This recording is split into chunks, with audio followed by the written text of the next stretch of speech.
Day 1. Arrival in Athens. Plaka's timeless pulse. As the plane descended over Athens, the warm light bathed the city in a golden hue.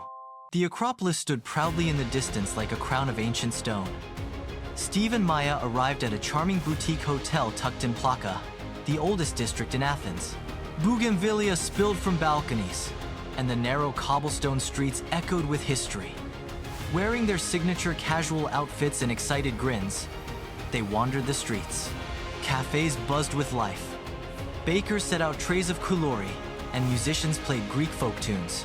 At Monastiraki Square, they browsed handmade trinkets and tried souvlaki grilled to perfection. Steve bought a pair of handcrafted leather sandals, while Maya marveled at a tiny amphora painted with Greek myths. Their day ended with dinner at a rooftop taverna. As they sipped, chilled ritsina, and tasted moussaka, the Acropolis, illuminated in amber light, watched silently over them. First night, Steve said, raising his glass, and already it feels like a dream. Day 2.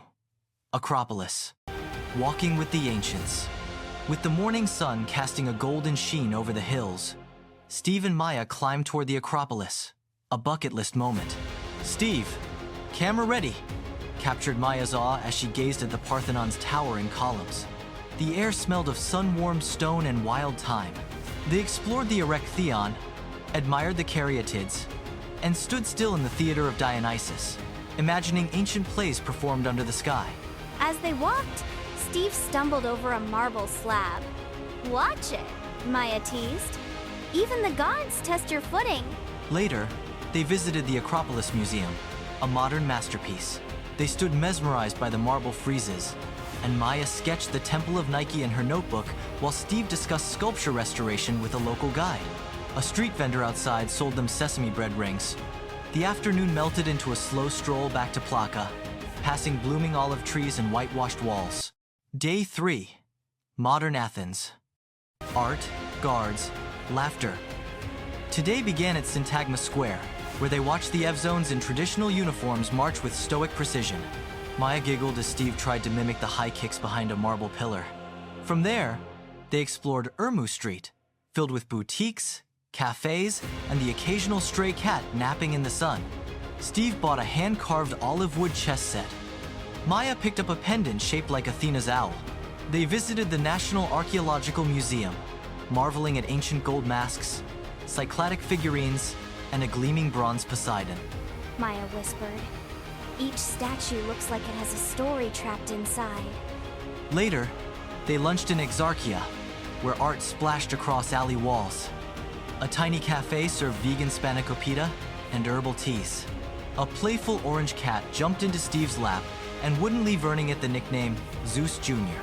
They ended the day with Greek gelato near Siri, laughing at Steve's attempts to pronounce Corrido pasta. Day 4. Santorini. Blue domes, sunset dreams. A crisp ferry ride brought them to Santorini, the jewel of the Aegean. Maya leaned on the rail, her blonde hair fluttering under her cap, while Steve snapped sunrise photos over deep blue waters. They arrived in Oia, where white buildings and blue dome churches gleamed under the sun like a postcard brought to life. Their hotel overlooked a caldera breathtaking, otherworldly.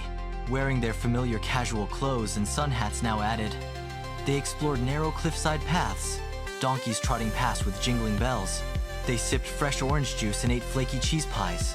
In Fira, they took a cable car down to the old port and boarded a small boat tour to the volcanic islets. The hot springs bubbled warmly, and Steve, ever adventurous, jumped in. Maya squealed, "It smells like sulfur," but joined him anyway. That evening, on a cliffside restaurant balcony, they watched the Santorini sunset melt into the Aegean.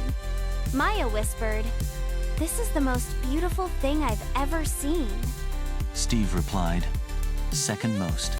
Day 5. Exploring Santorini. Villages, vistas refreshed, they explored Pyrgos, a quiet village wrapped in blue doors, cats lounging on steps, and old men playing backgammon. Maya talked to a woman weaving rugs and bought a small hand-woven mat. In Megalochori, they toured wineries, learning about volcanic soil grapes. Steve admired the sun-drenched vineyards, and Maya discovered she loved Desertico wine. Their lunch stop overlooked the sea. They shared grilled calamari, tomato fritters, and a local delicacy fava puree. Maya noted everything in her journal, determined to recreate the flavors back home. On the bus back, Steve noticed a child staring at his camera. He let him try it, and the boy took a photo of Maya laughing mid-bite of Loukoumans, Greek donuts. Steve kept the photo, his favorite from the trip. That night, they returned to Oia, walking hand in hand through candlelit streets. Musicians played softly, and the Aegean wind carried the sound like a lullaby. Day 6. Farewell in Athens. One last look. Back in Athens for their final day, Steve and Maya returned to Anafiotika, the secret whitewashed village beneath the Acropolis. Cats darted between flower pots, and a calm hush blanketed the sleepy lanes. They lit candles in a Byzantine chapel, giving thanks for the journey. Then they rode the funicular up Mount Lycabettus, where the city stretched endlessly below.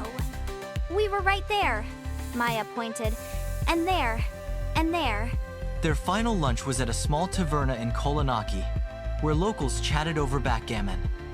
They shared lamb and lemon sauce, and Steve offered Maya the last piece of baklava. At the airport, waiting at their gate, Maya flipped through her travel notebook sketches of temples, a napkin from a cafe, a pressed olive leaf. Steve looked out the window, then down at her.